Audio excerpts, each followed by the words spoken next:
I'm Stacy Grinsfelder. And I'm Daniel Cantor. And you're listening to True Tales from Old Houses, the Minisode. It's the short one.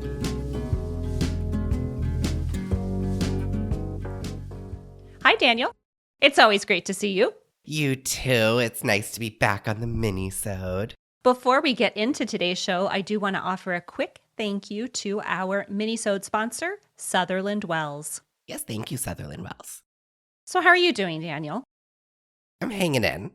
I'm okay. You've had some sad news, and I just wanted to tell you that I'm sorry to hear about Mekko. Thank you. I appreciate it. Yeah, so for those that are not aware, my puppy passed away. Not puppy, I mean, she was my dog of about 12 years. She was about 2 when I adopted her. So she had a good, long 14-year life. And yeah, I mean, as awful as it is to lose a pet at any time, I think it was kind of best case scenario with her. Like, I feel like I'm saying this because I feel like there's a lot of people on the internet who became very attached to my dog over all these years. And that's very heartwarming. And I you know, she was diagnosed with kidney failure about 1.5 years ago. And that's a really tough condition to treat. Basically, they can treat symptoms, but all they can really do is put them on a different diet that can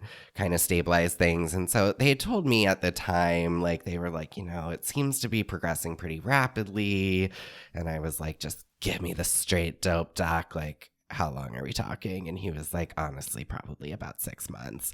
So that was 1.5 years ago. So, oh my goodness. Okay. She responded really, really well to the change in diet. She didn't like the change in diet, but it kind of stabilized a lot of the blood work and stuff. So, it was ever since that time, I feel like it's been sort of this slow decline, but like she still had a good, quality of life and still had a fair amount of energy and was playing with Bungie and all of that. So, she had a really good run of it. And then it was just sort of in the last couple of weeks that things started to go downhill pretty fast. And in some ways it was sudden. In some ways it was kind of a long time coming. And I will say this, I felt very, very lucky that it wasn't like a horrible emergency situation. I was able to get a doctor to come to the house, and she wasn't so sick and so miserable that it was like really kind of traumatic for either of us. I think, as a dog owner, I've had this experience with every dog I've ever had. There just comes a moment where you really just know that this is it. It's so true. Mekko had a very finicky digestive system. So in the past few days, she kind of wasn't eating, and that was really hard. But I knew if I just give her whatever, then we'll have a whole separate diarrhea issue that will be unpleasant for her as well as for me. So, unfortunately, I had to be pretty careful about food. But when you know that there's only a few hours left, it's like, let's go for it. So I spent about 15 minutes away from her in a 24-hour period to go to Burger King. I got her 8-piece nuggets, a Whopper, French fries. And after a few days of kind of refusing everything that she could eat, she went for it. And so, oh, good for her. Good for her. I don't know. I mean, we kind of talked about it in the Ghost Story episodes, but my attitude about death is, that it's a part of life and you can find kind of beauty in it. And thinking back, I noticed as fall was ending, she in the mornings, we usually go outside and then come back inside and eat. And that's the morning routine. And for the past few weeks of when fall was really closing out, she'd go, instead of coming back in, she'd go and lay on the sofa outside where she was kind of right in this sunbeam. And she just would lay there for 3 hours. And when she was doing that, there was definitely a part of me that was kind of okay, she's soaking it in because she doesn't want to do another winter. She's not a cold dog. So I think she knew and I knew. And Yeah, it's hard. And now we're adjusting to a brand new normal where it's just me and my boy, Bungie. And I kind of joked with the doctor, like, while he was doing his thing, I was like, God, now I have to learn how to like this dog. I only got him for her. And it's partially true, but I love him dearly. But it's a super weird shift, in a way I didn't expect to be a one dog house. Anyway. Well, what a lucky life Mekko had. I'm sorry to hear about her, but like you said, it sounds like she knew and you knew, and it was the best possible outcome at the end. Yeah, I think it was. And then this happened when I put down Linus too, and it sort of caught me off guard, and then it happened all over again, where as soon as it was over, I was like, I have to start cleaning, like purging and reorganizing my entire house. It's like I need the environment to be different, so it's not, the only difference isn't that we're missing a member. I don't know. Right. That's the way I'm thinking about it. So I don't know. I kind of gave myself like a week off and just have been tearing my house to shreds and putting it back together. Okay, explain. Explain this tearing your house to shreds. What have you done? I purged many clothes out of my closet, and I don't really have that many clothes. Like I really don't. So my closet's about half capacity that it was before. I've been recording this podcast from this room that originally probably was a nursery. It's kind of off my bedroom. It's a small but not super tiny room. And I haven't renovated it. And when I haven't renovated a room, I don't really put any effort into that room. And so I had like thrown in this, like, I don't know, I had a couple sawhorses and a weird end panel for IKEA cabinets. That was my desk. So I made myself a desktop out of a couple planks of wood. I moved some drawers in here, a little rolling cart. I moved the printer out of the dining room. So now like I have like a proper office. All of it. I put down a rug even. Well, since you are a podcast host, you can call it your studio now. That's what I call this room that I am in. It's now become my studio. It sounds fancier, doesn't it? Yeah, I need to cover the walls in that like acoustic foam now. So yeah, I don't know. I tore about that, the kitchen, the dining room. Like I've just been on a tear. We all cope in different ways, I guess. Yeah. Sounds pretty healthy to me, honestly. It's not working. The house is clean. And that's good. Talk to me about your bathroom. We haven't discussed in weeks. I need updates. Okay, so it's coming along. It's nearly done.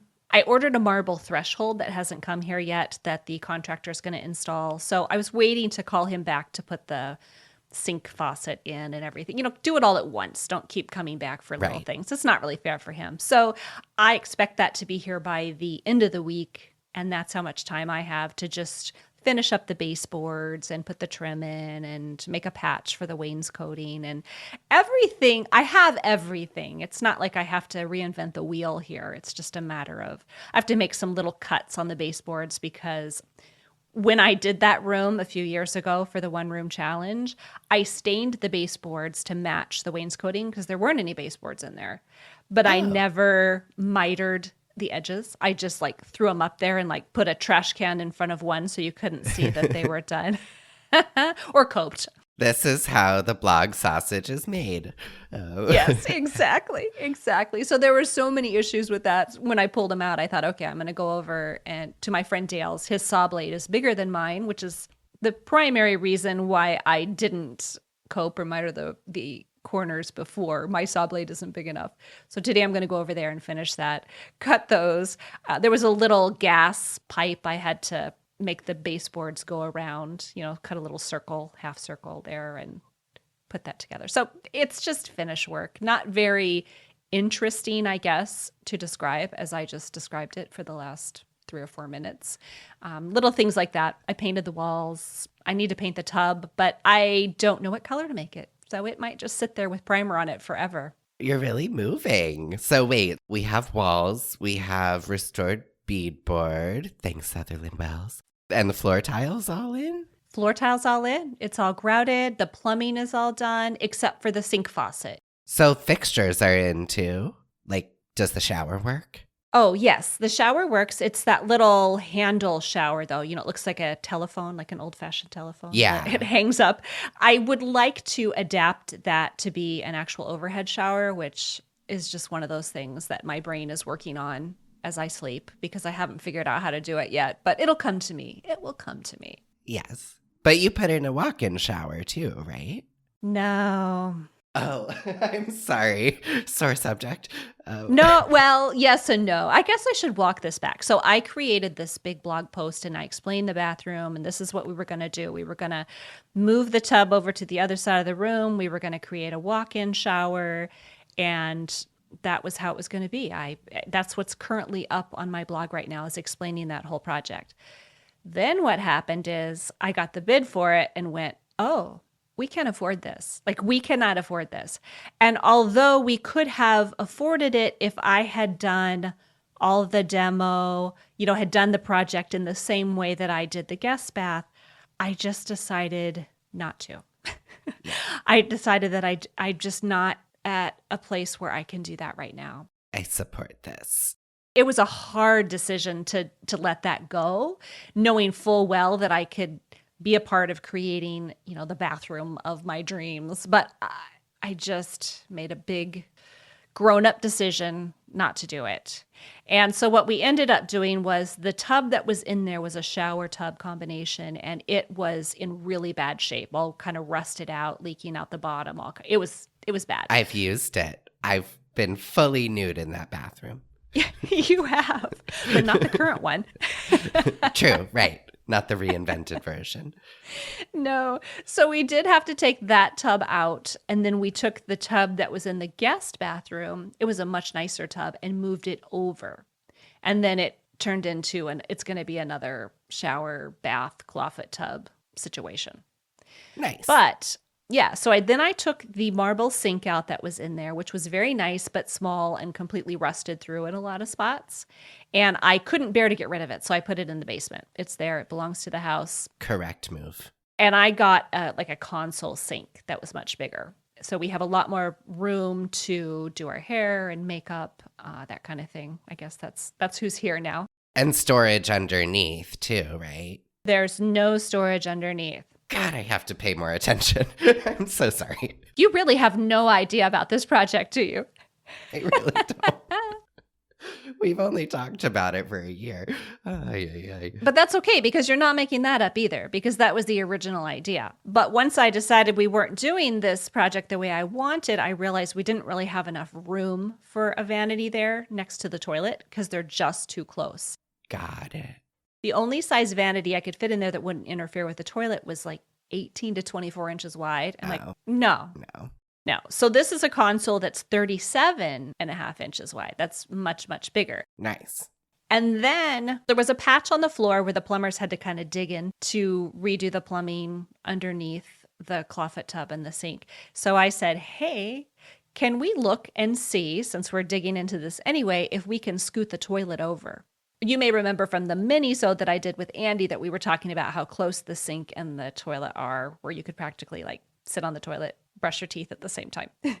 So they were able to scoot it over about 8 inches. So now there's a little bit of room there between the sink and toilet. Everything in that bathroom is still all squished up to the left side, but I have faith it's all going to work out, and that's where we are right now. Gorgeous. Well, yeah. I can't wait to see it.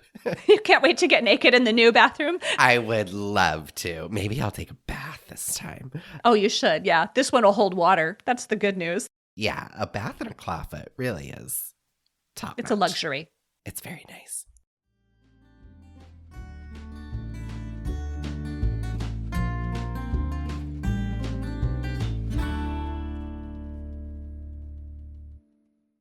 True Tales from Old Houses minisodes are supported by Sutherland Wells.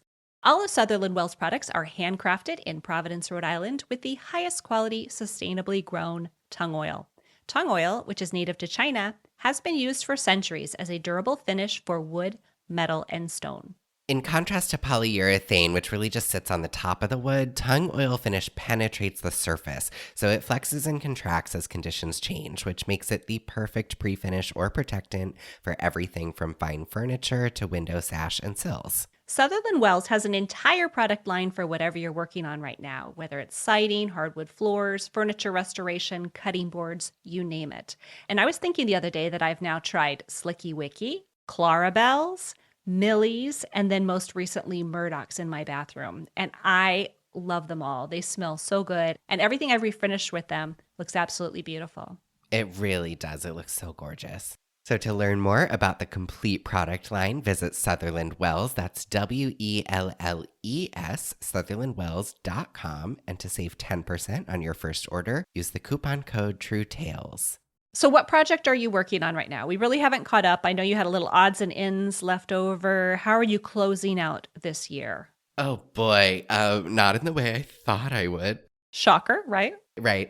I'm in a plumbing situation of my own and a being shocked by quotes of my own. Like for context, so when I bought my house, it desperately needed a new boiler. The boiler was from like the 1930s or 20s. It was crazy.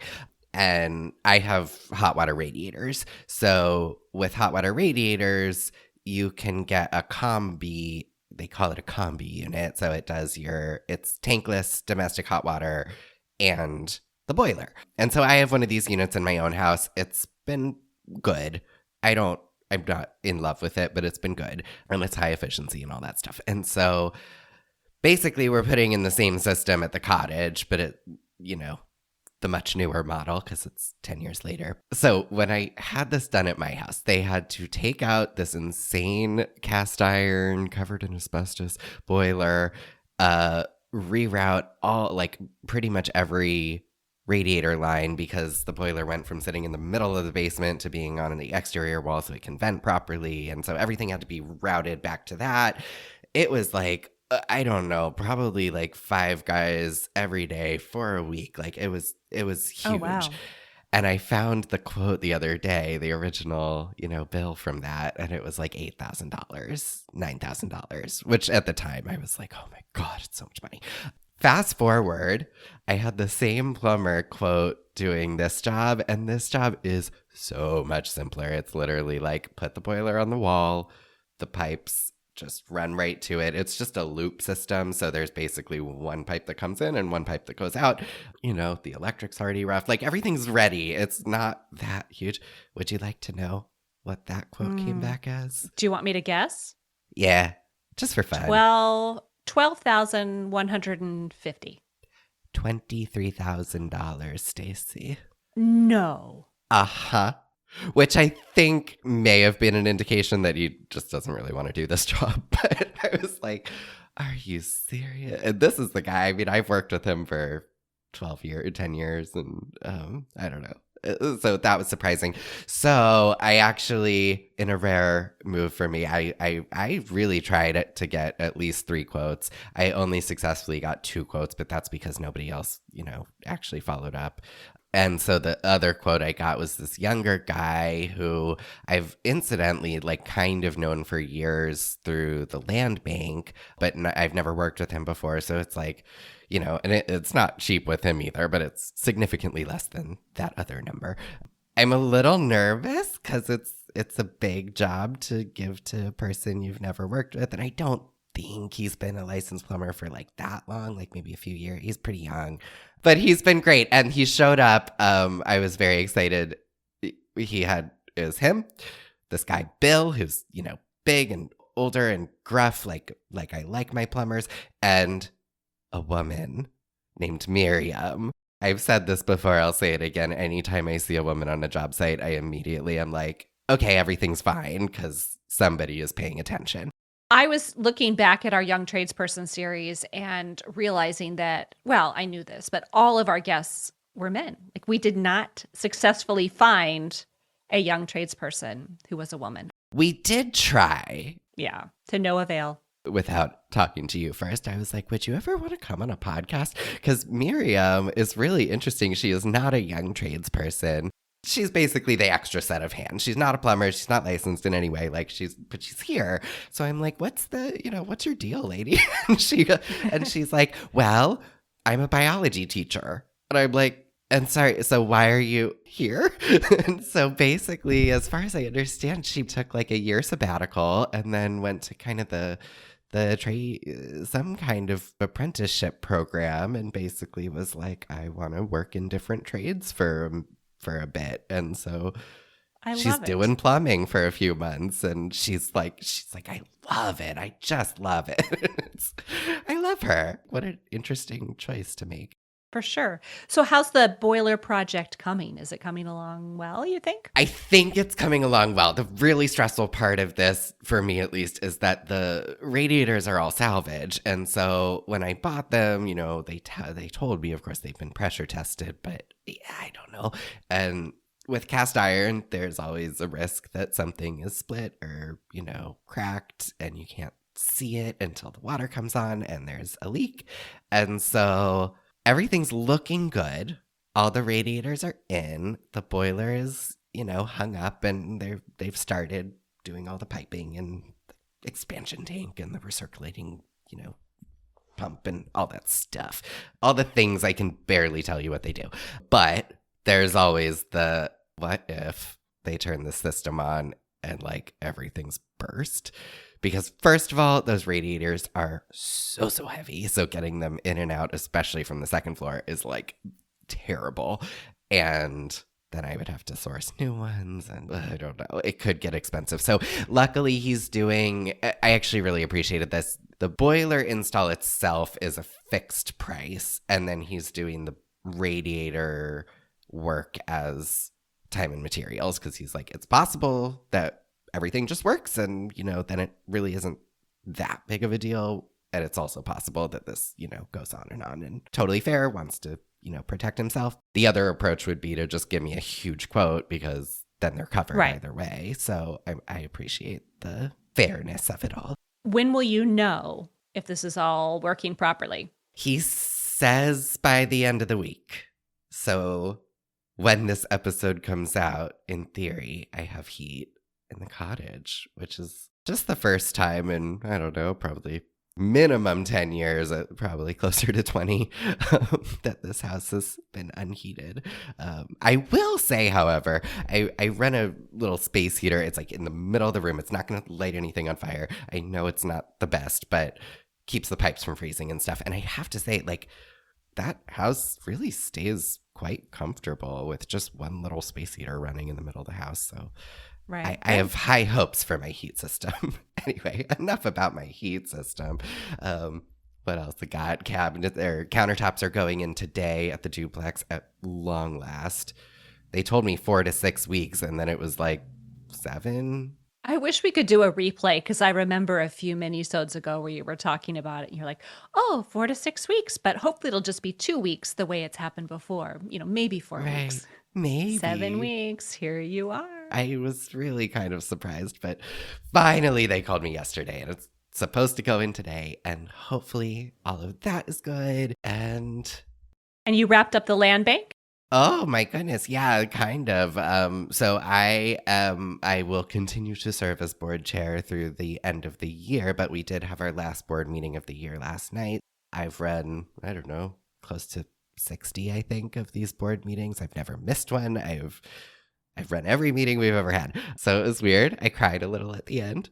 They brought me a cake. They made me I wish I had it here. They made me a gavel that has a little brass engraving on it, which was so sweet. Oh, that's nice. You could start calling our podcast to order if you like, if you start missing things. I was like, I need to take this everywhere. You're out of order. Exactly. Silence.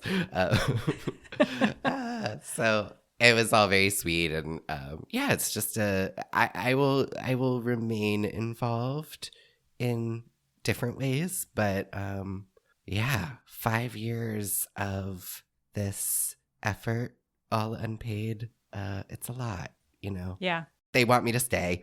There was discussion of trying to amend the bylaws to allow for an additional term and stuff. And I was kind of like, you know what? Honestly, I'm good.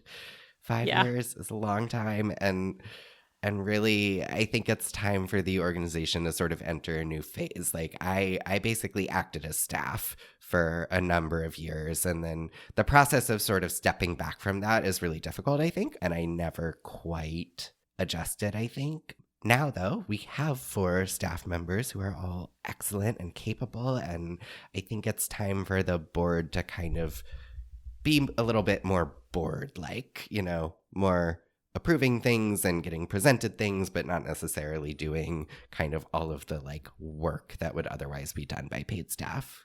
We have paid staff, so. And I think we've talked about this before, but the energy it takes to start an organization is a different kind of energy than is necessary to sustain an organization. And sometimes people who get started in the organization, when they stay too long, and again, I'm not saying this would be you, but it stops that growth, that really necessary growth that needs to happen. And, you may find that there are some growing pains within the next couple of years, but then it'll all sort of shake out at the end. And I'm glad you still get to be a part of it, because I know that you are a valuable member of the Kingston City Land Bank and you do the work. Yeah, I'm very grateful for the experience. It sort of challenged me on many different levels. I basically signed up to do it in part because I was told, the city, I didn't know what any of this was. So I was told the city is about to be renovating all these old houses and, maybe get in there. And I was like, oh, okay, I gotta divert disaster on that level. And then there was just a part of me that was kind of like, everything I do in my life is pretty much a solo endeavor. And maybe it would be a good practice for me to kind of work with other people and stretch that muscle out once in a while. Yeah. And I did. I had to navigate a lot of really, really challenging interpersonal relationships through this. And I think I was a good person to be able to do that. I had to write and try to get past public policy. I had to advocate many times in front of our city council and, form relationships with various electeds in our city government and the county government. And plus I had to learn how to design a bunch of houses at once really fast and kind of stretch the creative muscle of how do I make these really nice renovations when I have $2,000 for every single thing that's going to go into this bathroom. That's the budget. So right. It has really been a skill stretcher. I'm really proud of it. But yeah. Definitely put me to the test in many ways. And also just the way of not walking away from it, Mm-hmm. I think I mentioned this last time maybe. But yeah, it just a lot of moments of this is, I don't have to be doing this. It is not easy. It many times made me pretty miserable for a while. And I'm proud that I stuck with it. You passed the test and you have a gavel to prove it now. I have a very exciting gavel. Well, before we say goodbye today, I just want to tell everyone that we are not going to have an episode next week, the 25th. That is Christmas Day. So the next episode will be January 1st. It'll be 2024 when we come back. What a way to kick off the new year. A brand new episode from your favorite podcast, True Tales from Old Houses. Don't forget to subscribe, and rate in your podcasting app of choice. That's not in the script because we don't have a script. I just figured I'd throw it in there. We're going rogue. I hope everyone has great holidays and a very happy new year. Thank you for listening to True Tales from Old Houses, the Minisode. Until next time. We'll see you in 2024.